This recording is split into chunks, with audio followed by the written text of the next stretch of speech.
Hello everyone, this is a mimeograph Remington Red Seal, a copying machine of the beginning of 1900s. It comes in its wooden box. It's portable. It's a so-called flat duplicator or silk screen duplicator. It takes the name from the silk screen in this frame. This silk screen is quite intact, so there is no need to change it. Usually is missing or full of ink. At the end of 1800s and the beginning of 1900s, it was the most diffused copying technology. Inside there is the silk screen, the frame,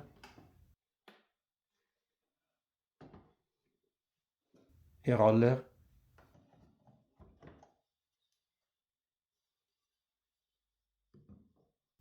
the inking plate, and a particular system for inking the plate via some little containers and two little tubes we will see later.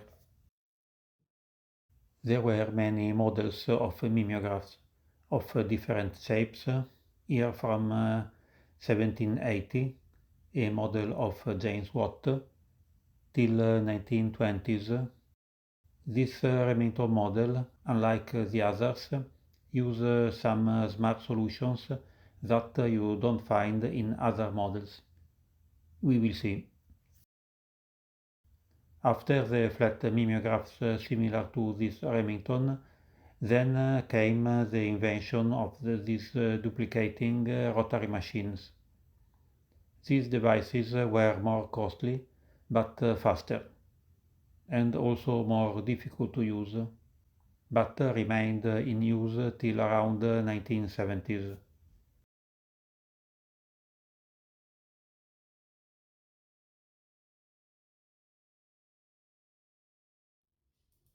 But let's see rapidly how people made copies at the beginning of 1900s, so to understand better how it works, this mimeograph.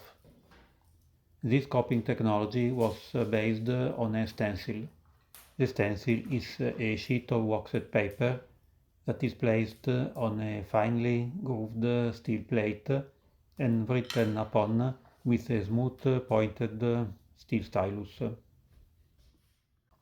In the line of the writing, the wax covering is removed and the stencil paper will be perforated from the underside with little holes very near to each other, so that in these points the paper is now permeable to the ink.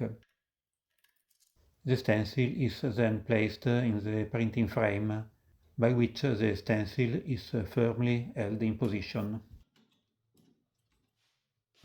After inking the roller on the plate furnished for that purpose, it gets passed over the stencil and the reproduction will appear on the paper which has been previously placed underneath. It was a simple and cheap technology and remained popular for many decades as a method for low-budget copying, particularly in schools and in amateur publishings for newsletters and fanzines. Before doing some copies, there is something strange in this device, that is the name. Remington was a mechanical factory and its main business in office equipment was typewriters, a fact confirmed by the large number of typewriter models of various types. So it's strange that Remington produced also mimeographs, and I didn't find any indication that they produced also mimeographs. But this clearly is a Remington product. You can see it also from the inkbox. A possible explanation is that the producer is indicated as Chartres Pty Limited. Chartres was the bigger Australian company selling mainly Remington typewriters during the first half of the 20th century and had very close ties with Remington. It could be that they were granted permission to brand a mimeograph machine as Remington, since they were in close connection with them. So this could be the explanation why there is a Remington mimeograph. Regarding the name, the statement that something has a red seal can mean it has a high standard of quality. For example, important documents might have a red seal, often made of wax, to attest to their validity and authenticity. Usually, as we saw, to print a copy you had to ink the roller on a plate, and it could be messy. With this mimeograph, they made a try to resolve the problem of the ink scattered around. If you agree, we could start to see how it works, this Remington. I will dismount it so to understand better. This mimeograph is particular not only in the name, but also in the functions. To facilitate the procedure of the preparation of the inking plate, there is an internal inking system. Let's see it in detail. The ink is contained inside here. It's opened like this. I think there are two, so you can use two different colors of ink. The ink is supplied to the inking plate via this system of tubes under the plate. When you turn the crank here, the ink is forced in the tubes and directed to the inking plate. So there is no need to spread the ink directly on a plate as we saw before. The ends of the tubes are closed with a simple spring-loaded valve. This prevents ink from leaking during transport. Inside the container there is a little bag of ink, so it seems that you had to use these specific bags of ink for this mimeograph, and not a universal tube of ink as usual. Could be one of the reasons why the system didn't add suches, but I think you could use also general ink for mimeograph. After the ink is in the containers, you turn this knob and the ink comes out on the inking plate. Do you see? Now the ink is on the plate and you can spread it with a roller. No need to squeeze the tube of ink on it.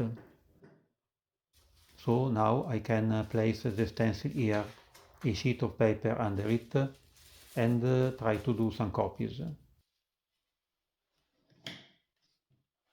I think this is an interesting piece of history of mimeographs. It demonstrates how capable inventors were of inventing solutions to problems, so implementing a technology. I didn't find other examples of this solution applied to other models. The reason may be that the most valuable feature of flatbed mimeographs was their simplicity. Typical users of this type of mimeograph didn't need to print many copies, so they wanted the simplest use possible. They therefore disliked anything too complicated. Another problem I think was also that with this tube system, the ink, which is quite thick, is probably prone to drying out if not used often, so compromising the use.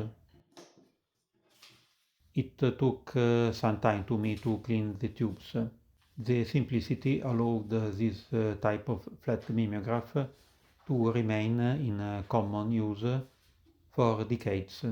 It was later supplanted by modern copiers, but that's another story.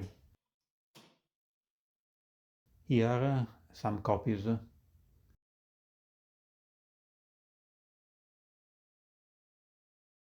If you like mimeographs, you can also check the blog Mimeomania. You will find the link in the comments. Have a nice day.